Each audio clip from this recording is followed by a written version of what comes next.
Can rock and roll. That's for your god, mate. Nice. Good to Hello. Right. Mate, what I want to start with is, I was telling you about that David Foster Wallace speech. I still have no idea what that is. Right, so he's a writer. He wrote a book called Infinite Jest. Amazing book. But he's got this speech, and it's like a commencement speech. He was an amazing American writer. And the speech is called This is Water. And he opens it up to all these kids, well, not kids, like graduates. And he says, there are these two young fish swimming along, and they happen to meet an older fish swimming the other way, who nods at them and says, "Morning, boys, how's the water?" And the two young fish swim on for a bit, and then eventually one of them looks over at the other and goes, "What the hell is water?" And I love that as an analogy. We don't know that we're in water, and we don't know we're in this sort of system and upbringing. And I'd love to know, like, what is your water before we get here, before you're cooking all these fucking fish? Like, tell me about how you grew up. What was that like? And then we'll make our way to how you're cooking every fish around the world, mate. Bro, why are you hitting me with those existentialist questions? Have a sip of your martini, bro. I need a sip of wisdom before I answer that question. You want to come a bit closer to that as well? Hello, yeah? Yeah. Sip of wisdom going down in 3, 2, 1. Cheers. Yeah. Thanks for having me. Salute, thank you for these. Chin chin. All right. So are we already podding? We're podding, mate, Good. Yeah. So what was that question again? Oh, right. What's my water? It's a wanky way of saying My what's your water, upbringing like. it's like mostly coffee and gin. No, but seriously, my upbringing. Do you want the whole spiel, like my background story, the origin story? Yeah. Born and raised in Düsseldorf, Germany. Amazing. To quote a good friend of mine, it's the most exciting, boring city in the world. Because it's fucking boring. But as far as boring cities are concerned, it's quite. I'd like to sort of pull that to you. What the booze or the both? Yeah. The mic. Yeah, there. It's like so. Yes. Perfect. I mean, I've got those lapel thingies, if that's helpful. That's perfect. Yeah. Cool. All right.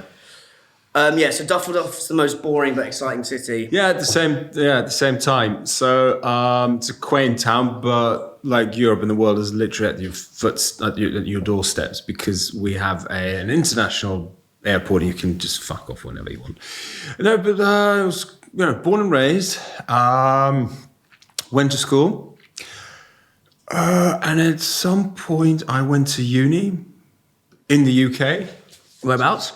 What's now called the Regent's University. It used to be called the European Business School, but that was kind of pre-Brexit. So right, yeah. That name didn't work out for that school anymore any longer. So I spent 4 years doing my bachelor's in business from 2001 to end of 2004, with a study period abroad. Right. It's like it's a combined business degree with languages. So I spent 6 months in Paris and 6 months in Chile.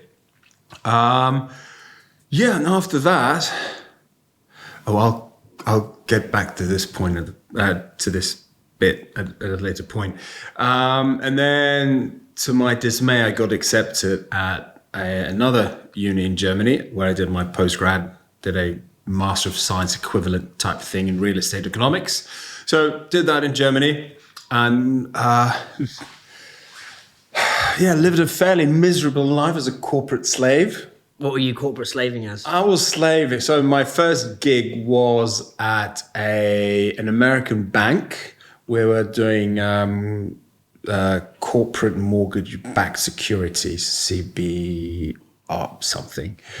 I sucked at this job. So second day in, I got really heavily constipated. It was terrible. So it took me 10 days to sort of alleviate myself. And at that point, I was like, fuck, do you know what? What, you were genuinely constipated? I was genuinely constipated. This is not a metaphor. It was terrible. Yeah. Wearing a suit all day, being sat there in front of a bloody screen, fiddling about with, the Excel sheets and shit. It's all good? Yeah. Right. And I think after like 2 weeks, I'd already resigned internally. But I'm a Capricorn and I just soldier on. So, you don't give up, you just finish what you started. And I held on to that job for 4 months. but that's when I reached a point where I just couldn't possibly continue working in a bank. So to make matters, well, not worse, but like interesting in a different way, sorry. Yeah. Do you mind if I hold it? Yeah. It's just like I'm just probably going to rip it all apart. So then I got a call from one of my best friends who was at that time, or still is, in Belgrade, Serbia. So I was born and raised in Germany, but my family, my parents were from former Yugoslavia. So my mom, she came, I think, in the late 60s, early 70s, I think 70s, from Yugoslavia. She was Croatian. She came to Germany, and my father, he had already been in Germany. He was from Serbia. They met in Germany, kind of, I don't know, went out, fell in love, and voila, here I am. Yeah, he's a creation baby. Amazing things happen. And basically, so yeah, I grew up bilingually, and sort of always I kept in touch with my cultural background and, all that bullshit. And I always wanted to go back to, Serbia, sort of see how life was like. And I got this job at another real estate corporate investment company, behemoth of a company. I rocked up. I sold them a good story. It was a really good team, actually. So from the executives down to my colleagues and everyone was really, really cool. So I spent 2 years, and that was the longest I ever spent endured at a place of work, gainfully employed. And then after that, I went back to Germany. So 2 years in Belgrade, went back to corporate, went back to Germany. And that's where I started working for a UK-based, actually, for a London-based property investment company as their portfolio manager, director of German operations. Sounds grand. Pay was mediocre. The pain was real, though. So I did that for another 12 months. And at that point, I was like... Describe the pain, because what you're saying... I don't want to. Yeah, but what you're saying is the word constipation and pain threshold. Because I think it does apply... I have a very high... Yeah, because it applies to content. As we were saying, I think the content game is a game of endurance and resilience and attrition. So it's like what you've done there and that feeling of being constipated or endure. As you said, I didn't work there, I endured it. But that will probably help you build this massive empire building now. But talk me through the fucking pain. It's not pain. It's not endurance or attrition. It's like obliviousness towards the cost. You just fucking ignore all the problems. When you do this, when you're in the food business, you just have to. When you say ignore all the problems, just ignore it. Otherwise, you'll be overwhelmed and realize that it's a fool's errand. We're doing it for the love, for the lifestyle. What are some of those? It's passion. It's not love. Do you know what the difference between passion and love is? Go for it. So passion, you do intrinsically. You do it for the thing itself. You don't expect anything in return. You just do it. Love cannot be unrequited. So would you say unrequited? Unrequited? Unrequited, yeah. I don't know what that means. Well, it means love is a quid pro quo. Squid pro quo. Yeah, it's a quid pro quo thing. If you love something and you don't get any love in return, it's a problem. Same as in a relationship. Yeah. So I'm passionate about what I'm doing. Wouldn't call it love because at this point it's taking more than it's giving back. I'm being completely honest here. What's it taking? Time, money, everything. Literally everything. I mean, you've been in this gig for far longer than I have. Yeah, but that's why.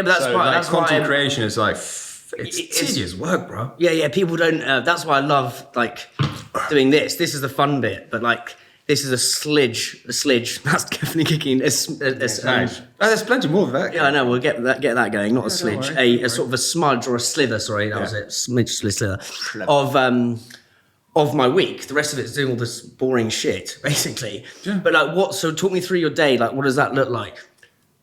All right, so we're going to jump. Oh, mate, this is all over the shop. Yeah. So yeah. Okay, cool. Because all right, cool.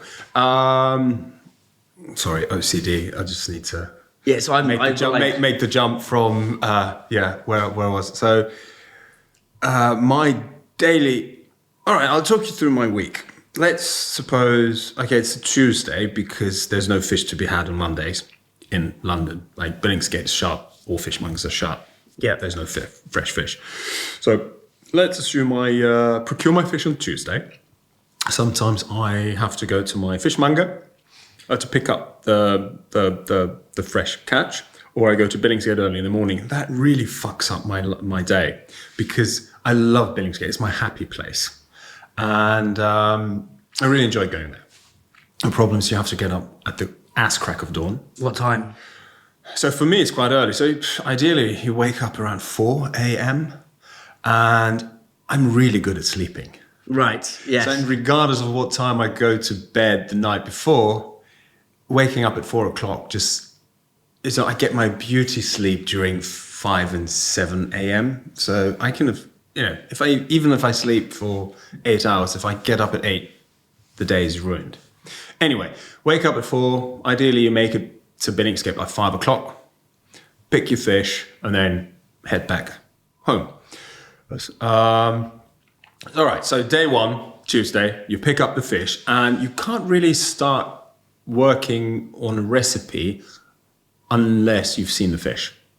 Because A, you don't know what you're going to get. You have no idea. So the other week, actually, I ordered dab. I got a call from suppliers from up north. They said, we've got dab. I was like, great, I haven't done dab yet for my series. What sort of fish is it? It's a flatfish. Yeah. It's a flatfish. Yeah. But it's treacherously similar to flounder.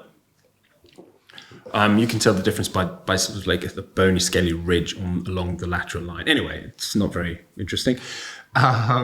So I went to the shop to pick up my dab and realized those are flounders. And I had already done flounders for my show.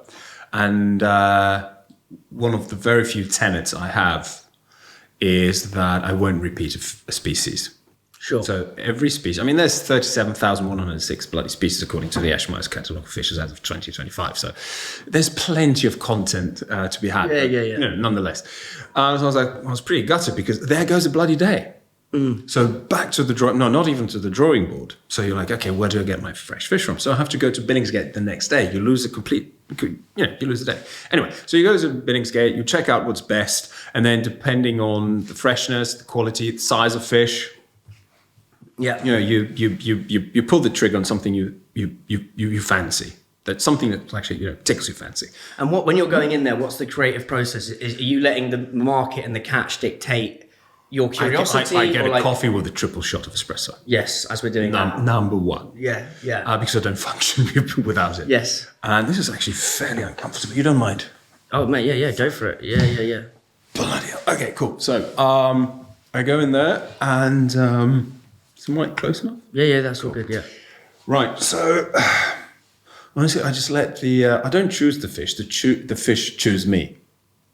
Simple as that. Yeah. I just have a wander along the aisles, have a look. At what strikes me as freshest, or there is no guideline to that. It's an intuition thing with the Absolutely, 100%. Yeah. And I've done most of the locally, widely sourceable, available fish. So species like sea bass, dover sole, bream, cod. I've done them. So I just walk past them. I do give them a pat on the back on the fin, and then I just have a look. What's best? And and then have you got in your head what dish you're going to create? Absolutely not. Not. So you're in Billingsgate. So firstly, describe the feeling. It's your happy place. It's your place of almost like Disneyland, right? Yeah, it's literally Disneyland. Yeah. So just describe that feeling as you're going around. What does that give you? It's a sense of wonder, excitement, despair. Well, it smells like an existentialist question. It's like, I don't want to end up like those poor fish. Sorry. Highly unprofessional of me. It's just pure excitement. Yeah. It's just a sense of wonder. You see 90% of the stuff 95% even of the stuff that's being put out on display, you've seen before and you're going to keep seeing in perpetuity. It's the same, it's fucking fish. Yeah. But there's always those little, how do I put it best? So those little,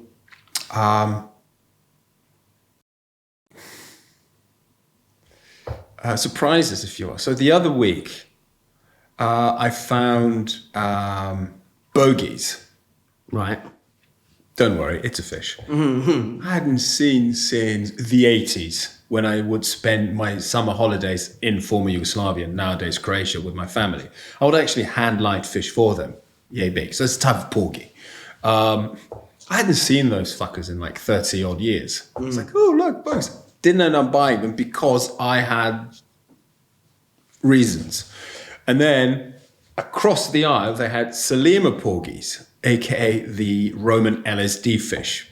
Really cool stuff. Roman LSD fish. Yeah. Talk to me about that. All right. Yeah. I tickled your curiosity. Yes.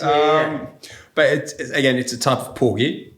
So porgy's just a small little fish. No, so porgies. So it's like Sparidae. I don't know if I'm pronouncing it correctly. Basically, it's like the family of fishes to which bream belong to. Right. So they're like cousins of bream. Yeah. So, and so the Salema porgy eats algae, the type of algae. I think it's called a blue algae. I'm not sure. Don't Sure. It's too late.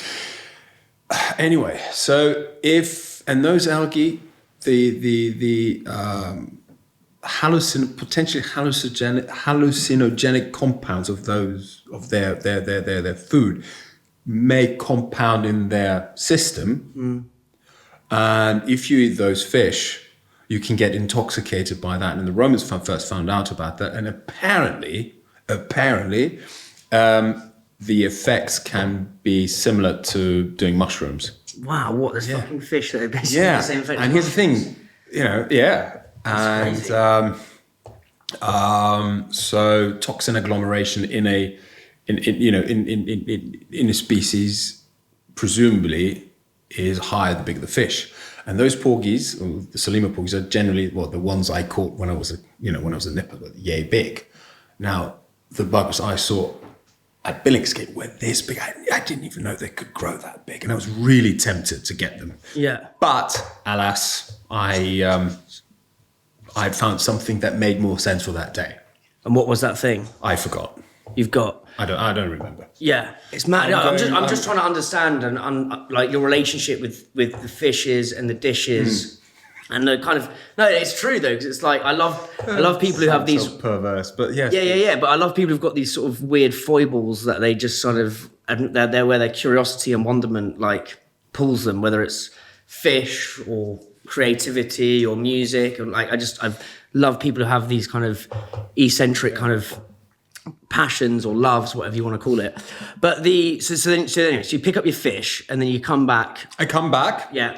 I prep it right here most of the time. Yeah. Unless it's already been gutted and scaled, but generally it isn't. So I prep them, I gut them, I scale them, I pop them in my fridge. Oh, do you want to have a look in my freezer? Can you move the cat? Do you want? Yeah, I've got butchers. Look at this shit. Have butchers. So you've got two ling cod weighing about. Is that cod, yeah? Ling cod. I thought that was a fucking octopus or something. Yeah, it's half an octopus. It's a ling cod. That's for a series I'm doing, like an episode I'm doing next week. So I've got two of these. They're very difficult to come by. So I had to sort of pre-order them and freeze them, but luckily I know how to store fish in the freezer. Anyway, this is skate wing. I've got some garamasa, some gin. Oh, that's a puff pastry mate. I'm thinking what fish is that? Some taupe shark, and sturgeon. What's that thing? What, is that a candle? What? What's that fucking thing? Oh, that's a wine cooler, bro. Oh, right, yeah. From Germany. I love Düsseldorf. Nice. Yeah, it's nostalgia. Yeah. So shark, sturgeon, porgy, not porgy, bream, hiramasa, and skate wing. Took about like 12 kilos worth of fish in there. So you come back. Oh, yeah, I come back. Prep it. I take it, and then I take a nap because I'm fucked. Yeah. I'm completely knackered. I have take a nap, and then it's drawing board time. Yeah. And this is a creative process which is really difficult for me because don't forget, I've been trained to be a corporate pawn, which means creativity is for losers. It has to be, effective, efficient. What's the goal? Mm-hmm. Yeah. But no, sit down and think, okay, what do you think? What does the fish tell you? Yeah. And it sounds so corny, but essentially it is what it is. And then you think of recipes you've either always wanted to do. I don't know, you browse, you spend hours on end. Either getting inspiration or just stealing ideas from other chefs on the socials. Mm-hmm. So Instagram, TikTok, all the time. So YouTube, I'm just researching. Yeah. Until I come up with a draft of a recipe. I have a mate in Germany, Sofian, his name. Yeah. Really talented chef. He just opened his own little place in Düsseldorf. And he fucking hates me by now. He tries to dodge my course, but I'm pretty persistent. So, sure. And I need to bounce my ideas off of someone. Mm-hmm. So I sometimes, or more often than not, give him a call. Say, all right, I've got this fish and I have this idea. What do you think? And we just exchange ideas, and then he sort of. What's an example of like when you've called him and just to get really granular on this of like a fish where you've called like a recipe that you've every other fish. Every fish, yeah. But yeah, maybe just give us an example. Most of it. Right. I think. Most fish actually. Oh, yeah, the sturgeon. I love the sturgeon. That was quite recent actually. So I did this thing with Styria Caviar. Styria, a great producer of caviar in France. Mm-hmm. And basically we did a collab. I did a collab with them and they provided me with the caviar and everything. And the idea was as follows. First, I knew that one fishmonger at Billingsgate was going to get completely rewind that. I was at Billingsgate and there was this guy who had just received Russian sturgeon. So there's anywhere between 25 to 28 different species of sturgeon. And I'm pretty anal about my sturgeon and caviar.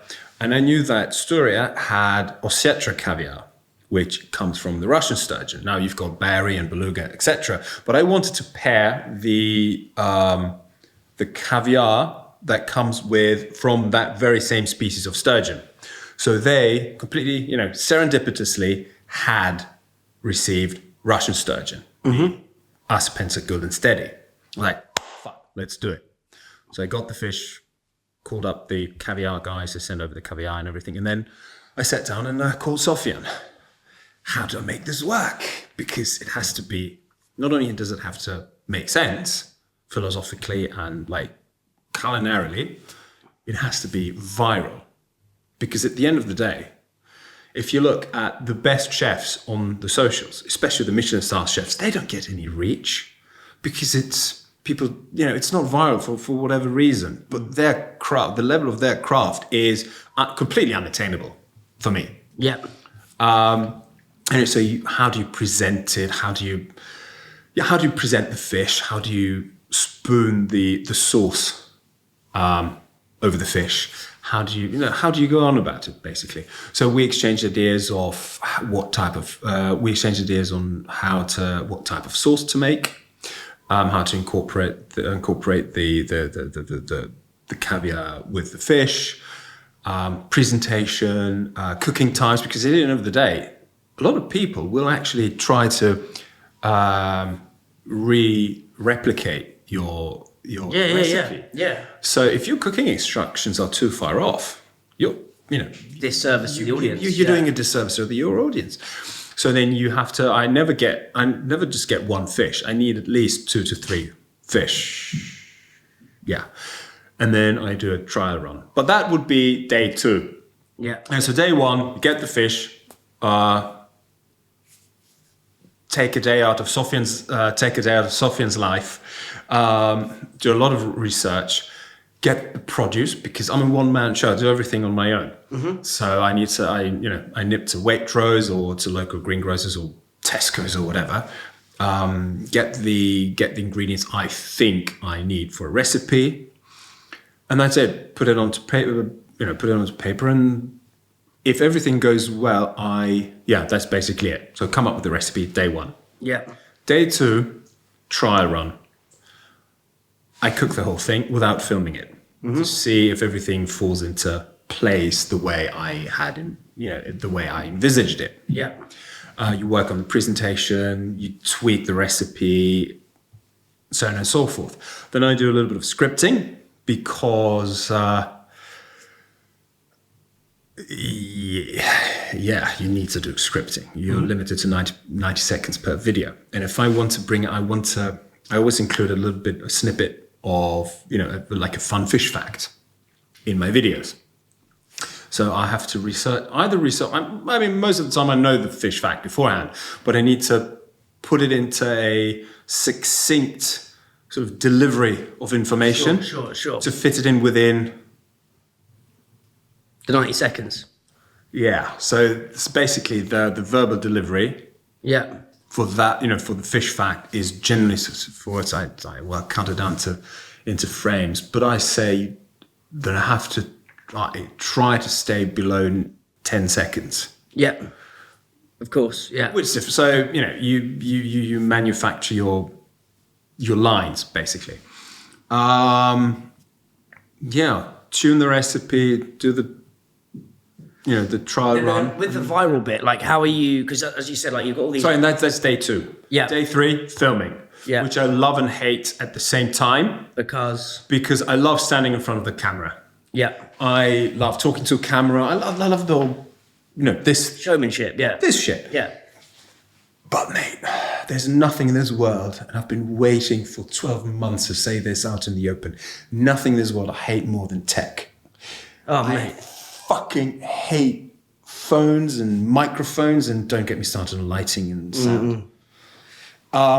Because the moment you touch your setup, you essentially end up distorting your fret. Right? Yeah. You're basically, just in case I'm about to touch something. There you go. You know what I mean? Yeah. you end up distorting your frame, your flow, whatever. So you don't want to jar you don't want to create jump cuts, for instance. And then I have a very, very frickled tripod. I have Joby stuff, and I don't know if you know Joby, but that's my biggest pet peeve in the world. It's the worst company in the world, but they're the only ones that have that kind of stuff you need. You need. And so, you have to figure out the lighting, sound, all that kind of stuff. And it really gives me anxiety. Yeah. Then when I fill it, for instance, for the video, I'm pretty good with the knife. Let's face it. Not the best, but I'm pretty good. The thing is, the things I have to do for the camera have nothing to do with fishmongery. So the way I hold fish or place the knife have nothing to do with real life fish butchery. So sometimes just improvise cuts just so that the frame looks good. Yeah. So the moment you start recording, the things you cannot worry about are what's it going to taste like and is it realistic? Yeah. It just has to translate to camera. Yeah. And that the people watching from their angle can adopt that if they want to replicate it. So when somebody watches me filleting, doing just like a simple, round fish cut, it makes complete sense from their angle. The way I hold the fish makes sense from the way they perceive it. But the way I'm holding the fish, or the way I'm like sort of fucking bent over the sometimes I have the tripod like between my arms, and then it's just like it's really, really stressful. And then most of the time it turns out well. So what? And then that's it. And then you wrap up. Why do you do this? What's your why? Why are you? There's as we said, there's so much pain and but pleasure going into this. It's like people will see the dish and I think they'll see like, oh my god, Andre loves fish. He's going to kind of cook this fucking banging dish. And it's like, there's so much that goes into it. Like, why are you getting up and spending all your time doing this? What else should I do?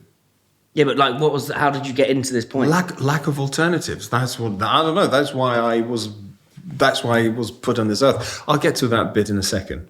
So just to wrap up. So that's day 3. Yeah. Filming. A video shoot takes, best case scenario, 4 to 5 hours, but it can prolong itself for quite a bit. And then normally after that, I sift through the footage, eliminate all the useless bits, start working on the thumbnails just to get, the little bits and bops out of the way, and then start editing and putting things together. And then day 4 is the most relaxed, but also the most sort of tedious part of the job. It's when you're sat over there in my happy corner where Matt is Const himself. I start editing. So I edit everything on my iPhone. I use CapCut. And that can take anywhere between 12 to 15 hours without me moving, just, except for getting outrageous amount of coffee.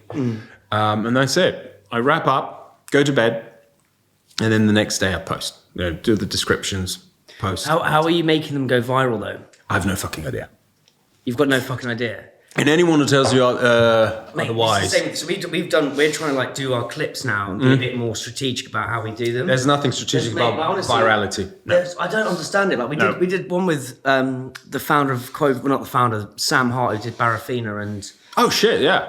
Quo Vadis, and we did a whole story, and I was like, right, the bit about, because there used to be ghosts and shit in Quo Vadis, there used to be mad ghost stories and stuff. I was like, surely that's going to absolutely boot off. Didn't do anything. You have no idea what people are going to respond to and how. One thing I figured works is outrage. Yeah. So if your content is controversial, it has a bigger chance of blowing up. But then again, is controversy going to translate into followers? Yes. I mean, a good metric is your sort of engagement rate. Yeah. But generally speaking, mate, I've had pieces of content go where I could have bet money on it that it would go bloody viral. I can show you a few pieces and I thought, this is pure genius. I've outdone myself. Yes. Nothing. Like they tanked. And you've done other pieces, right? I've done one piece, which I thought was my shit. third most viral video, episode number 4, the bloody macro. So I remember. We'll get to that in a bit. But no other fish was available that day. Yeah. And I was like, okay, except for the macro. I thought I might as well get it out of the way. Got the macro. Got home. I was like, I'm going to keep it simple. I got the inspo from Josh and Ireland, the godfather of fishery. I mean, I don't know who Josh he is. The genius fish butcher restaurateur from Sydney. Right. No, I never heard of him. We'll get to him, I'm sure. Yeah. At some point today. Anyway, he has a dish which was plated beautifully, cured mackerel, set in a dress as a kind of semi, in a crescent form type of thing, on a plate, and then just drizzled a bicolor vinaigrette on top of it. So it's like 2 different shades of green and a little bit of oil, vinegar, sorry, and that's it. Very simple.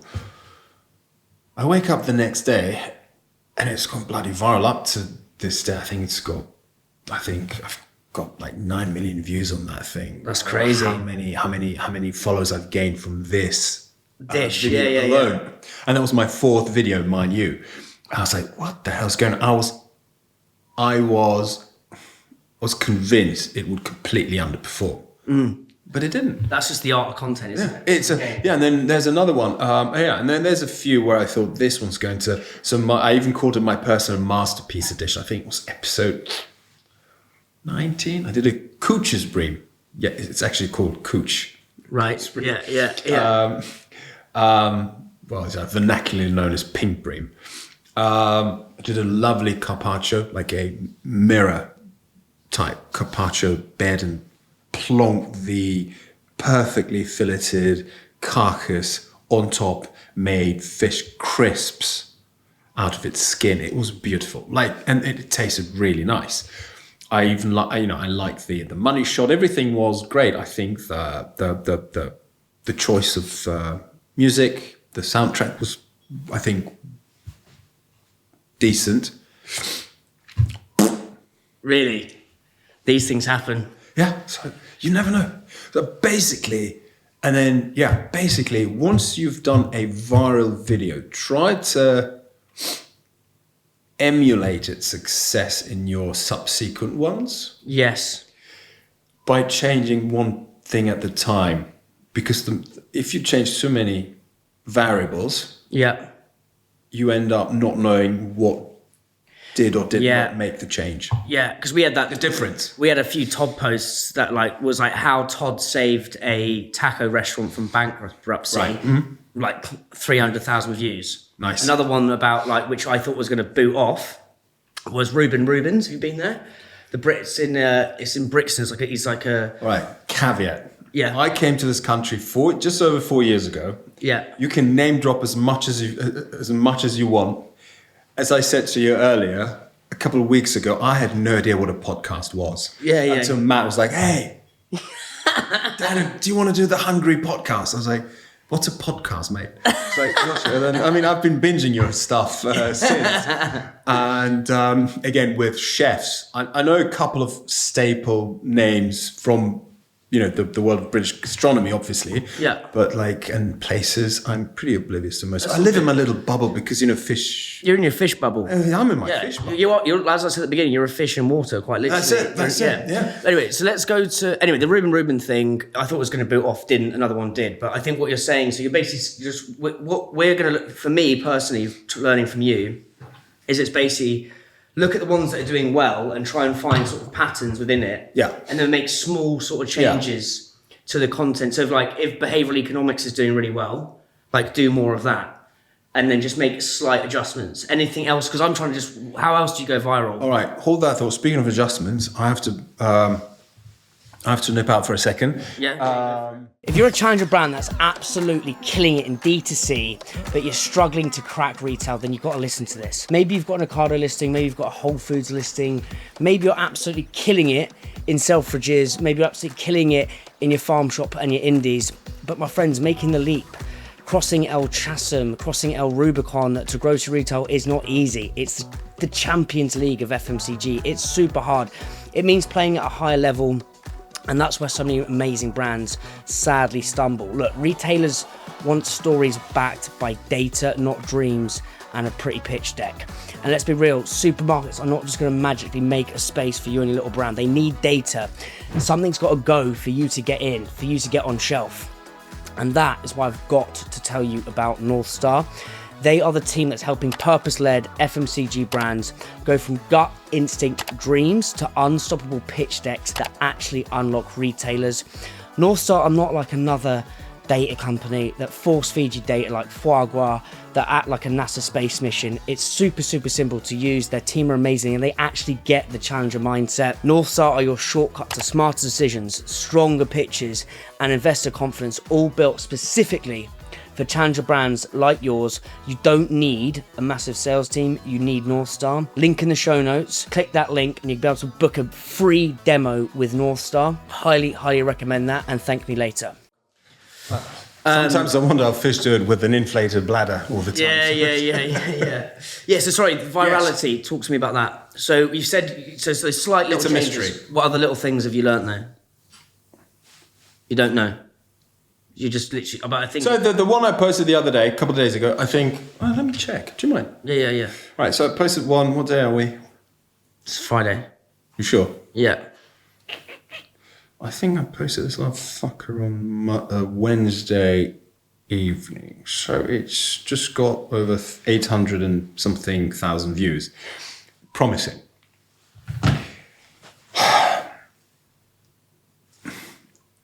I was hoping it would do well. I mean, this is pretty good. but it was anybody's guess. The one I had posted before was I was doing a starry smooth hand, which is a shark. Now, sharks are controversial, notwithstanding the fact that it's responsibly and sustainably sourced, and this species in question is not as questionable. But here we are. It didn't do as well. I mean, Yeah. So How do you? mate, I have no idea. How do you deal with the internal monologue of like beating yourself up if it doesn't do well after putting all that work in? The moment you press upload, you forget about it. You move on to the next piece. Yes. You have to mentally, just have to shift your focus onto the next piece. It's like it's done. The baby's out. Let it learn how to crawl on its own. Yes. That's basically it. Yes. So talk to me about why you're doing this. You said you had no alternatives. Okay. Do you mind? Because this jumping to and fro is like discombobulating my internal OCD. Okay. Yeah. I think we left off me working for this British company in Germany. Yeah. So I was that time I was at the tender age of 29, approaching 30. I was like, I'm either going to bloody shoot myself or change something drastically in my life, because at that point I was really miserable. Talk to me about what were your thoughts when you woke up in the morning? It was miserable. I don't even remember. It was like, that's a great thing about knowing how to cope with trauma. You just suppress it. What was the trauma? I don't remember. I suppressed it. I'm very, very diligent. Yes, but what do you? If you don't remember that feeling, I don't want to remember it. It's a choice. Yes. So I was like, no. It's like meaningless. There's no meaning to your life. yes, It's like, what am I going to do? Am I still going to be, pushing pencils in 10 years or 20 years time? And I was spending all my money on, restaurants, wine and women anyway. So yeah, and no, because I've got friends who are going through what are that. you laughing at? I've got friends who are going through that period now, that sort of 29, 30 point. Oh, yeah, Basically, good luck. it's a quarter life crisis, and they feel like they've got no purpose. You're kind of like a lot of them in recruitment, where the high and dopamine buzz of making dough eventually wears dry, and you're like, I'll tell you one better. I wasn't even making that much money. I mean, I was talking corporate in Germany. Yeah. It's not Wall Street, mate. So you said you wanted to wake up and some days wanted to fucking shoot yourself. Yeah. Like, And yeah. what? Talk to me. Rock bottom. The best things happen. No, rock bottom. I remember it was March the 15th, 2010. Yeah. My father had come to visit, and we were having lunch that day. So I rocked up a bit early and started pounding the Serbian moonshine to muster up the courage to, talk some important matters. So he arrives. I was like, Andrej, are you well? I was like, does it fucking look as if I, was doing all right? And what's wrong? I said, mate, I've done everything that's been expected of me. It's like I finished two schools, which I wasn't supposed to, because I barely finished my undergrad and I barely managed to finish my postgrad. It's like I was always the bottom of the class. Terrible. It was a pain studying. Mm-hmm. Like I did not enjoy academia at all. I was really, really bad, and by bad I mean abysmal. Yeah. I've tried over the years to gain sort of advance in the corporate world and do this business thing. Can I do something I feel I was meant to do? I was like, yeah, talk to me. And I was like, all right, I want to open a restaurant, because let's face it, what we do in our free time is talk about, shoot the shit about what the ideal restaurant would look like. He's like, oh, interesting. And basically we had a brief chinwag. I was like, I want to open a restaurant, but before I do that, I need to know how kitchen functions. I need to understand the essence of the craft, the stuff that goes on behind the, behind the curtain. I want to go to Paris, to the Cordon Bleu, to the Grand Diplôme, so pastry and cuisine, to learn how this thing goes. I go, okay, how long does this take? It's like, are they, how, what's the process? Like, don't worry, they've already accepted me because I'd already like submitted an application. They're like, yeah, you're in. Here's basically how much this is going to cost and how much it's going to take. And what's the plan afterwards? Like, here's the plan. Next 30 to 14 months, this and that, in terms of cash flow, blah, blah, blah. And then figure out whether I want to run a restaurant from the kitchen, i.e. as chef, or front of the house. Because even then I knew you can't do both. Anyway, okay. March 15th, 2010, which is my unofficial second birthday. I handed in my resignation and I haven't been depressed since. Not for a single bloody day. What was the depression like?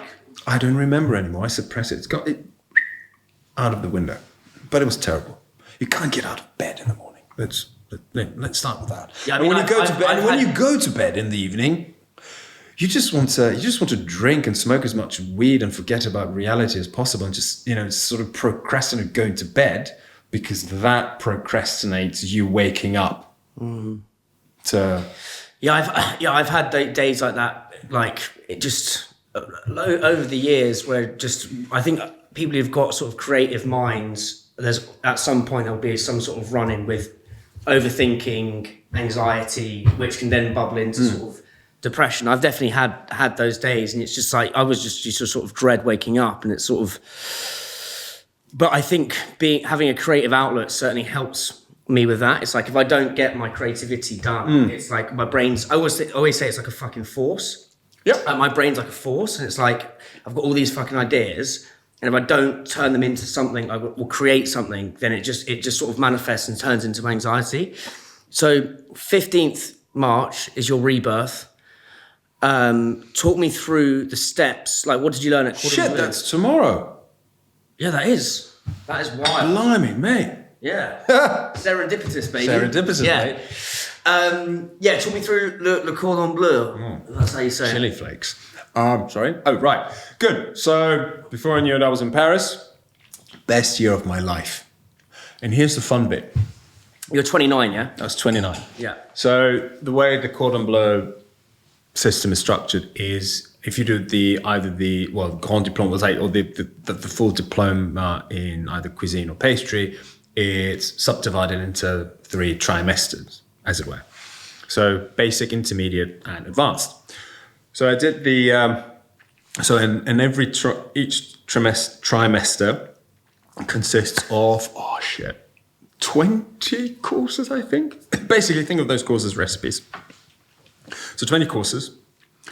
So introductory course, you learn, I think we did stocks or something, I don't even remember. So you have 3 hours of demos. You sat there, you've got the chef in front in that demo hall, sort of classroom, if you will. And they show you everything. And then after that, you go to class, which is basically a big kitchen with 8 to 10 working stations. At least that's what it was like back in the day. And then it's the 8 or 10 of you with a group basket of ingredients. And then you just have to basically do what you have been shown. And there's a chef who shows you how things are done. And at the end of that class, they give you sort of grades, which they keep to themselves. So you get marks for, I think, organization, cleanliness, obviously presentation, plating, which is the same thing, and taste. So, the cuisson and whatever. All right. So I did the first trimester and I did not skip a single class, neither demo nor practical class, neither in cuisine nor in pastry. It was so fulfilling. And at school, I couldn't wait to skip classes because I fucking loathed it. Anyway, so end of trimester 1, end of basic, we had their sort of diploma certificate ceremony.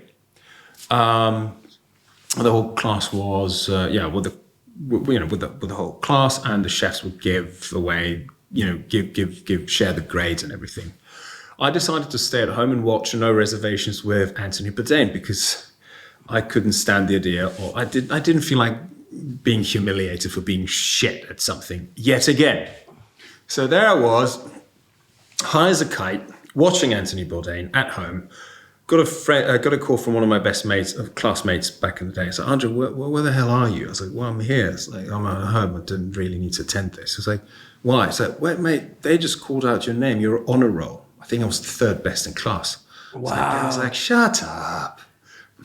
Stop pulling my leg. I was like, no, seriously. Yeah. I was like, what? So, I mean, I was too far gone with the fairies. I didn't go to school that day. But the next day I show up and, the director or the guy running the Cordon Bleu, it's like, so where were you? Yes, we're missing you. You're one of our best, students. I was like, sorry, mate, too much to cope with at this moment. Are you pulling my leg? So, no, you're really good. So, the chefs are actually, they think you're doing a pretty good job at cooking. I was like, wow. So this is what it feels like not being shit at something. And then I took it really seriously. And I'd accumulated so many points. Then something else happened. Final exam at the end of the whole thing. What are they examining you on? Like, what's the stuff they're examining you on? Well, it's the same thing. Organizational skills, how you organize your working space, because cooking is all about organization. Yeah. You just replicate a recipe. At the end of the day, cooking is just following steps, making sure you're not in your co-worker space, and you have your mise en place properly set up. Yeah. Follow the steps, and time management, doing things parallel. Mm-hmm. So there I was, final exam. And that's where, my overeager ego kicked in. I was like, I'm going to show them. I'm going to create the best final exam they've ever seen. I completely botched it. My pom Anna were crispy, but in a burnt sense. Mm-hmm. My foie gras flan was too flanny. and that bloody grouse. I couldn't eat grouse for a couple of years because I was so traumatized. Completely overcooked. I mean, do you know how quickly grouse turns dry? I don't. Well, I know now. But I hadn't known until that point. So as the dish went out, I was like, even my chef looked at me like, oh, all right. And I didn't perform too well on that because I just tried too much. It was just way too complicated.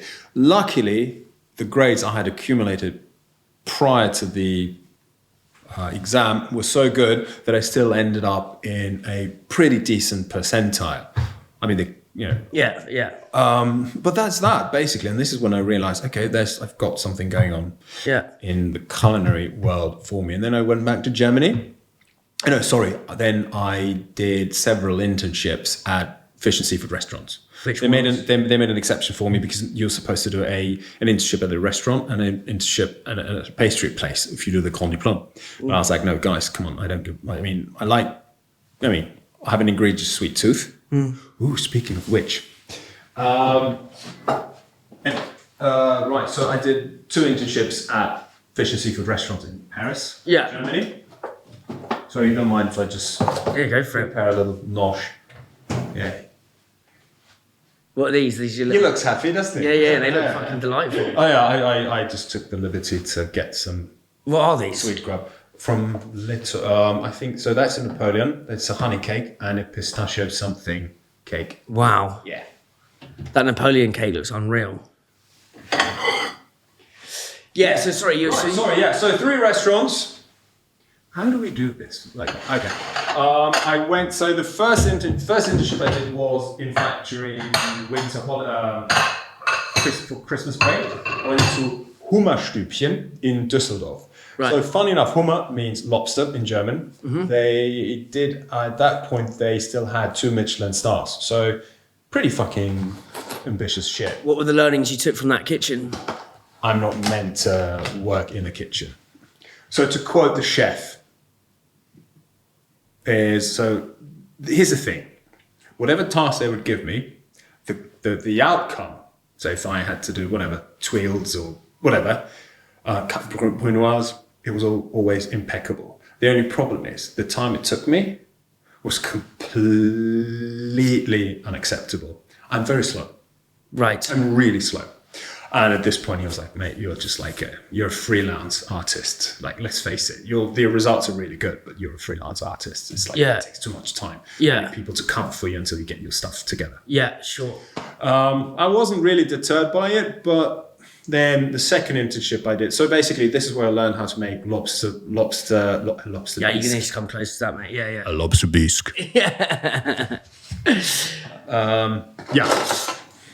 Good. And then second internship was at, I think, for me personally, most revered restaurant, Le Duvelec in Paris. Still exists under new management and slightly different. And it won Michelin star, but back in the 70s, Monsieur Le Duvelec, he invented a dish called the lobster press. So same as a duck press. What's a duck press? A duck press. Basically, you have the duck. You cook the duck. You debone it, and then you take the bones, the carcass. You roast it, I think, and then you put it into that press. It's like either cast iron or silver, depending on how bougie the establishment is.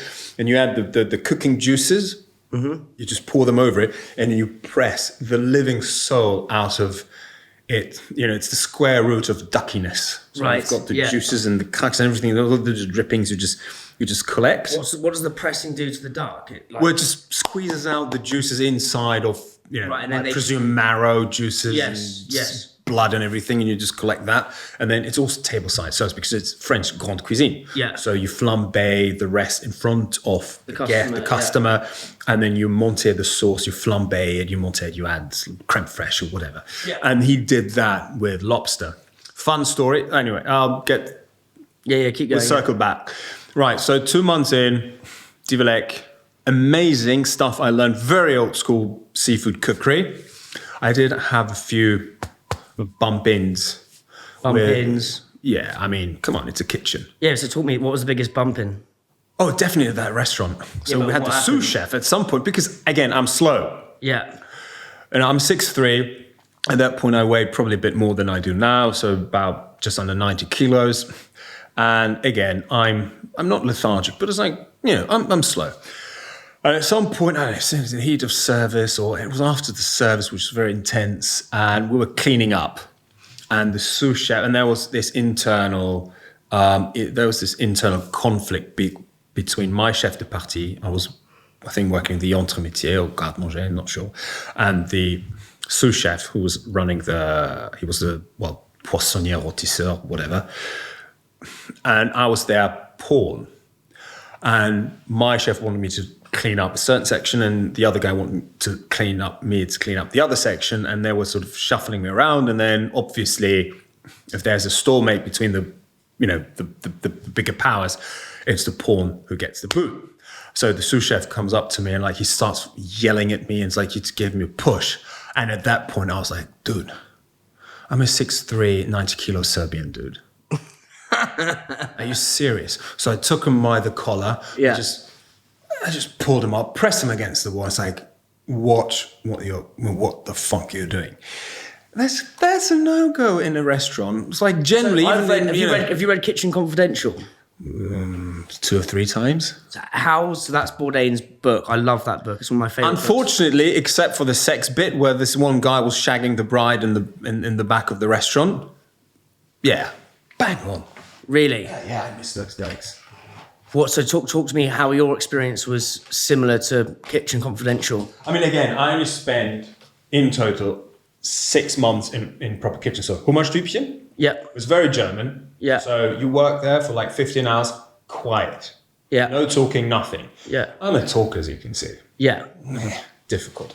The Duvelec, as amazing as it was, there was too much internal friction. So Humiliation in Germany. Yeah. I think, and then there was another one called the Les Fables de Fontaine.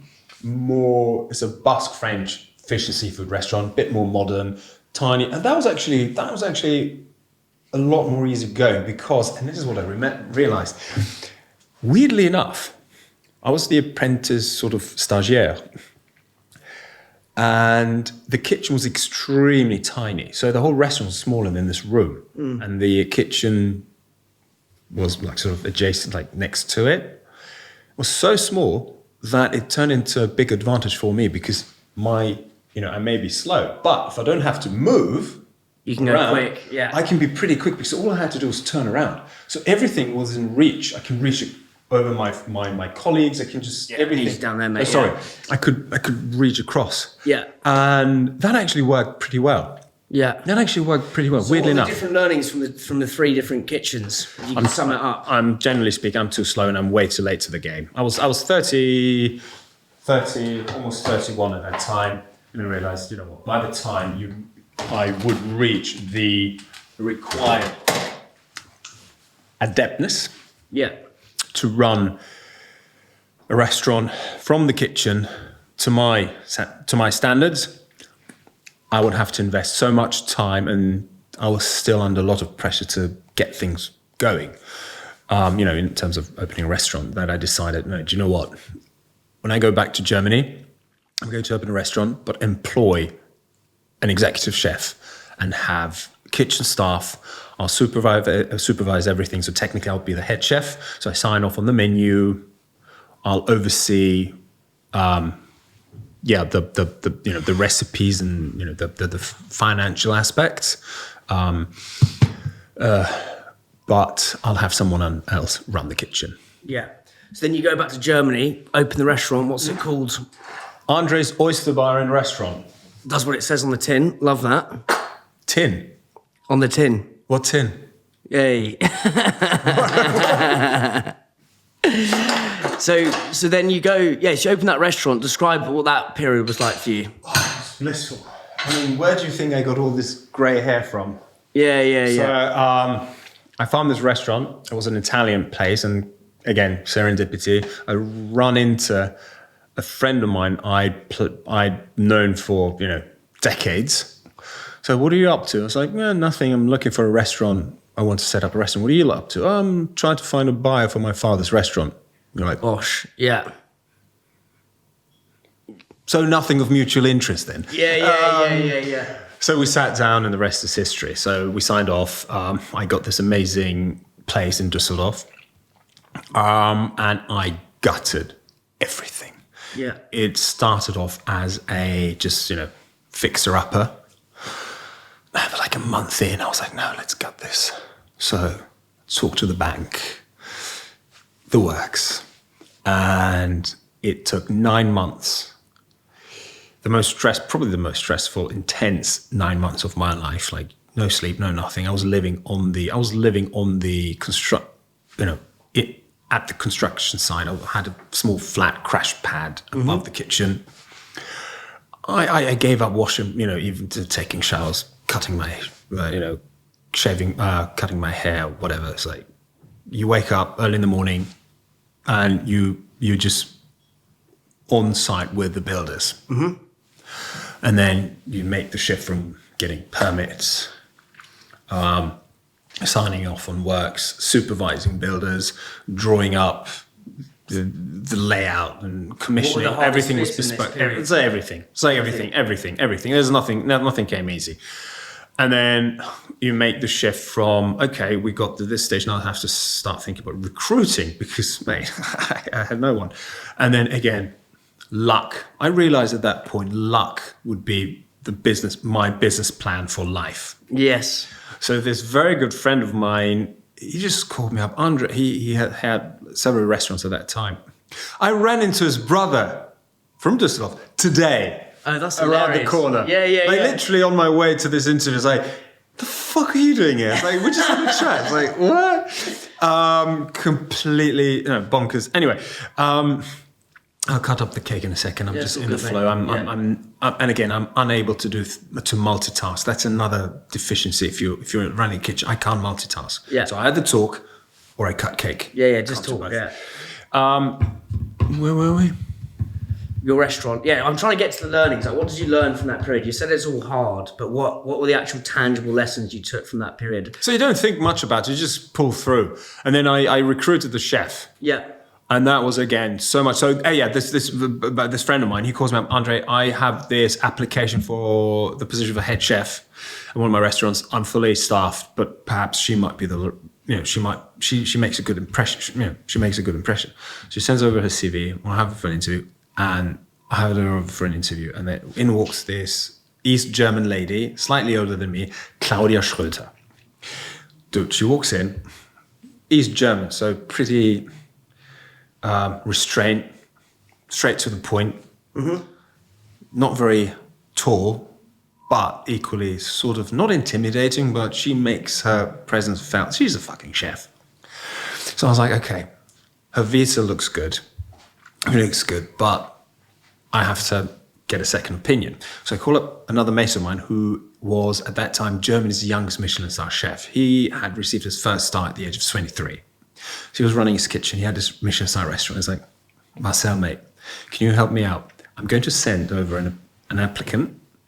Can she work a night at once? Can she just do a service with you guys and you tell me what you think? So she acquiesced. She went over. At the end of the service, I swing by. I was like, so Marcel, how's she doing? He was like, Andrej, come over here. You'll never do this shit to me again. I was like, why? It's like 10 minutes in, not only my staff, but I was watching what I was doing, not to make a bloody fool of myself in front of her. She was that good. He was like, if you don't hire her, you might as well kiss your career goodbye, because that's a no-brainer. What did you learn from her? What life skills did she teach you? Fear is good. Go into that more. Let's put it this way. In the beginning, I would call her chef because that's how I was sort of brought up in the French kitchen. You called the chef. Yeah. But she would call me back chef equal, because I was the owner, I was the boss, I was the patron. So at the end of the day, I dropped the chef and I just called her by her name, and she would continue calling me chef. But no, the thing is, it's like this: if you're excellent, you don't have to flaunt it. People know if you're good. And that immediate commanding of respect, that unspoken respect, you can't fake it. And the fear thing, talk about that. Why do you say that? You talk about the fear. I make it sound so dramatic. She's a lovely lady, but it's just people really, it's the respect you command in the kitchen. You can't be too chill. Yes. It has to be organized. Yes. Every day is another day on the line, and everything. You can't mess up any given night. You can't. There's no margin for error. And how did you design the menu with her? Because it's like you've got all these ideas in your head. She's this sort of... Oh, that was super simple, actually. We decided early on, obviously it's going to be fish and seafood and an oyster bar. And because she was classically trained, she wasn't into all that molecular gastronomy, foamy shit and stuff. Yeah. She had sort of brought a restaurant beforehand to Michelin level. That's sort of the tragedy of her life. She had brought it to a level. Then after I think she spent the taco in Cologne, I believe. So she left the restaurant, and a few months later, they got the star. Oh, God, yeah. And so she was never technically a Michelin star chef, but mate, she was the head chef at the Vila Joia in Portugal. Yes. I mean, you just drop that name and people are like, let's shut the fuck up. Yeah. No, right. Designing the menu. We want to go classic. So that was pretty straightforward. Do things that people would know, and just keep a very, very high standard of quality. Sommelier, monkfish grenobloise, but done properly in cast iron serving dishes. And we'll do a lot, and by a lot I mean like unfathomed, like over the top tableside service, which came back to bite me in the ass because, for reasons we'll get to later. Tell me now, yeah. So, there's a lot of filleting, tableside filleting. Yeah. You need staff for that. Not only trained staff, but like good hands. Yeah. And this is the problem. In Germany, it's very difficult. You think we're having difficulties now in London? That's nothing compared to Germany. Because in Germany, let's face it, is a culinary wasteland. It's people don't want to work. And what's even worse, guests. I had lovely guests, but there's only like a certain amount of people that are potential guests. Sure. And if there's not enough, you have a problem. And fish is not inexpensive. And high, ambitious French tableside classic serving demands a certain amount of, financial willingness to invest in a night, in an evening. So, long story short, people were not always willing to pay for the service and the quality. So that was a bit difficult. I mean, at the end of the day, we made it. We made some adjustments, and yes, it was very successful. What were the adjustments?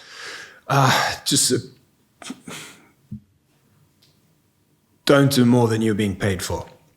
It's like you can't do 6 lobster presses a night. Yeah. You just can't. Yeah. So you only you can't do 3 salt bakes at the time. We were willing to do that, but because. Yeah. Let's have another sip of that. So then the restaurant's going. So you get it working. Yep. So you've gone from this period in your life where you want to block it out. You wanted to shoot yourself. Yep. You have March the 15th where you have the renaissance of Andrej. Thank you, mate. You're now. Do you mind? No, sorry, just pick up some of this stuff, okay? Brilliant. We'll leave the others out for them. That looks so good. Oh, yeah. Thank God. Where's this from? What do they call Leto? Where's that? L''Ito. I think there's loads of them now. I think I got this one from the one on Piccadilly. Oh, nice. There's one in Knightsbridge, one I think in Soho, one, and they're all over the place. Chelsea. That's delicious. Quite nice, isn't it? Yeah. So then the restaurant's going. What does life feel like for you then? Is the world brighter? You said it's also very stressful. Here's the thing: you don't think about alternatives. Yeah, you've said that quite a few times. Describe that. You like it because that's your path. You no longer wonder what could have been, should have been, does no longer exist. That's your path. Yeah. That's what you want to do. You don't have any doubts about that. That is your purpose in life. A bit closer. Yeah, but then obviously you are hit with the hammer of reality. What is gastronomy? Talk me about the hammer of reality. It's as much fun as it is. No. Unconventional. It's just the working. It's just the work. I mean, it's like within those 5 years I had the restaurant for, I had 5 days off in total. 5 days of holidays in 5 years. First year, so first 9 months, I was working 7 days an hour, 7 days a week. Yeah. 15 hours a day, and then you just sort of segued into from a construction from the restaurant being a construction site into a fully operating restaurant, and then you just continue. We were open 6 days a week. I was working in 15 hours a day, and then on Mondays, which was a day off, I would do admin, pay bills, check delivery notes. Stuff like that. Mm-hmm. So I wouldn't work 15 hours on a Monday. I'd probably work like half, I say 8 or 7. What's the fun of it? You said there's fun. It's as fun as it is a conventional. What's the Bro, here's the thing. Yeah. Restaurant-wise, there's so much that can go wrong and so much that can go right. But there's this one special time. I had my restaurant, I had my flat above the restaurant, so I could take the staircase behind the toilet, the guest toilets, just go upstairs and just relieve myself. There's this very special time when the restaurant is packed, normally on a Friday or Saturday. It's around the 9 p.m. Cameras, yeah, sure. Keep going. No, just go for it. Yeah. about 9 p.m. Yeah. That's when most of the orders are in. The time of friction, all the potential bottlenecks have been sorted. Mm-hmm. Because you have that first seating, second seating and shit. So between 9 and 9:30. So I would go up, take a wee. You could feel the vibe, the bass from the music upstairs, and you open the door. You go downstairs. You open the door. The restaurant is booked, fully booked. Full to the brim. You open that door to the guest room, to where the guests are sat. You open it. You get this wave of delight, happiness, content, bliss just come at you. The music is no longer muted through that fire door. You open it. You can hear people. You feel the vibe of couples chatting to each other, groups engaging in whatever it is they engage in, the conversation, talking about the food, talking about whatever. You see your maître pressing a lobster. Your sommelier is pouring wine. You see the runners are bringing the food out in time. The food looks spectacular. The sauce has emulsified and yet bubbling. Claudia could do it. Don't ask me how, but she did it. Mm-hmm. And everything is blissful. And the restaurant levitates. Wow. It's levitate. And you're just levitating along. And I'm getting goosebumps right now. And obviously I would have have a few in by that time anyway. But it's those moments you cannot describe. You cannot understand if you haven't lived through them yourself. And you probably won't if you have to be an owner. It has to be your restaurant. I'm fully convinced of that. Yeah, you can't. Everything. So you're saying you can't experience it from a consumer perspective. But not even a service or staff perspective. Yeah. Everything is working out. You levitate with the restaurant. You levitate, and it's Nirvana. It's gastro. It's, people are getting late tonight. There's going to be traces of Coke on the toilet. It's going to be, you're going to sell your finest white burgundy. I was big on white burgundies, which you say, in all of Düsseldorf, people, the consumption is like what happens at my restaurant because it's not a big thing. White burgundy is not a big thing. I love that shit. But anyway, oysters are being shucked. The food is going out nicely. I know I'm going to get a lot of shit from Claudia at the end of the shift, but I also know that I have her favorite bottle of champagne, chilled, and I'm going to sort of, I'm going to bribe her with. You're going to quell her, smooth and quell her anxieties, anxieties and her official kind of belligerent nature. Yeah. And you know that your sous chef is going to. He's probably out having having a joint, having a spliff. But you know that the moment he comes back in, those starters are going to be banging. And just think you walk up to your customer to the tables, because ultimately people want. Eating out it's not about the food, it's about the entertainment factor. Well, it's about the story. It's all about storytelling. So what Osh says is from the Devonshire, and that's one I know you do know because of the wonderful Guinness. But he says there's a few things. So hospitality is you're creating. He actually says you're in the retail business, and your product isn't like picking up a coffee. It's a story, and an experience which is then traded with your friends. Yeah. And I would love to know how you, as the host, as the commandeer of this bliss, nirvana, wondrous experience, how you, as you say, you open that door, the sort of overwhelming waves of music and joy and happiness. But how do you sort of commandeer, almost orchestrate? The ether is filled with joy. But how do you like sort of prod and poke that and allow? Well, that's the thing. That's what happens before the service. It's part of the planning, part of. So what are some of the things you would do to make sure this nirvana would happen? Look, that's the thing. It just happens. Yeah, but what were you doing? It's like virality. It's like you try your best, and then if it happens, it happens. If it doesn't, you live. But what were you putting in place to day. try and make it happen? Day to day, just working on the little cogs that keep the machine running. In the beginning, it was a shit show.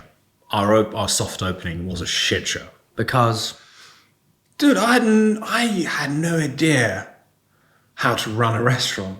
I had sort of intern with. What was I'd worked at a friend's restaurant, at a friend's mum's restaurant, to just learn how to take orders and deal with guests, how to punch in orders through this till system, how to bring out food, how to just I had no idea how to properly wrap a napkin or how to place cutlery properly because, and again, I had kitchen training, no training in service. So luckily, again, I had an amazing head waitress who came from a ridiculously rigid establishment, Michelin star, the white tablecloth, very stuck up and stuff, and she was looking for something else. And I was like, listen, I have no fucking idea what I'm doing. Can you help me out? Yeah. Me? And she's like, I've been working in this gig for 15 years. You're the first boss who tells me that he doesn't know what he's doing. And he's actually proactive asking for help. I was like, look, if I can fool you for just, I can only fool you as much, but at some point you're going to figure it out and you're going to leave me worse off. So what's the point in pretending? Okay, let's take it step by step. So the first few weeks, I was taking lessons from my staff on how to fold napkins properly, how to place cutlery, how to hold a bottle when serving wine, and things like that, how to set up your working stations, and things like that, how to take orders, how to speak on, how to talk on the telephone. How are you meant to talk on the telephone? What's the art? It's like how to say no to customers. Because in the beginning, you're like, yes, you try to oblige and just squeeze people in. How do you say no to customers? Well, no, sometimes if someone calls you at 6:30 on a Friday night, asking for a table for 5 at 7:30, you have to tell them, listen, no. It's like, you can come in. We do the second seating at 9:30 or whatever. Or if I know the people, I'll be like, do you know what? The kitchen's going to kill me, but come in just before 10. Right, things like that. Yeah. Things like that. So if you don't know how to organize and take reservations and you inadvertently create a bottleneck, everyone's going to pay for it. Customers, because they're going to be dissatisfied by waiting an extended period in an inadequate period of time for the table to be set. That your kitchen is going to be slammed with orders at the same time, and obviously your waiting staff, because they need to communicate and get things organized as well on their end, don't they? Mm-hmm. So yes, things like that. And it took me about a year to figure things out. What's the difference? So what I find fascinating is you've worked both sides. So you've worked in the brigade, in the kitchen. And to shortcut your question, people that are in the kitchen are supposed to be in the kitchen. They're not supposed to be in the front. Yeah, but what's the difference if almost backstage, front stage? What's the difference? It's organised chaos, really. You have to watch your mouth when when you work the front, when you work in service. But that facade drops the moment you enter the kitchen to pick up the order. Right. It's like, yeah, that fucking cunt. Yeah. You have to a bit closer, mate. Yeah. But it's like, people in the kitchen don't really want to deal with people at the with clients, with guests, which makes a lot of sense.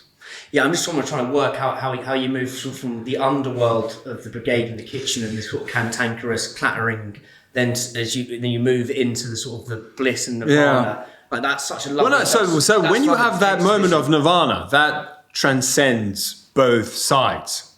But if shit's going on, both sides suffer, right? You can't have a happy service and a dissatisfied kitchen. That doesn't work. Dissatisfaction is contagious. So it's either both sides are happy or both sides are unhappy. And there's a lot of friction because, you know, if the service got something wrong, say if they place a wrong order and then the kitchen has to get them out the shit, like rectify the order, there has to be a lot of goodwill between both parties. So luckily, they work very harmoniously with each other, especially the girls. They could, which is really weird because, you know, who would have thought? But the women would really work together sometimes. And then, you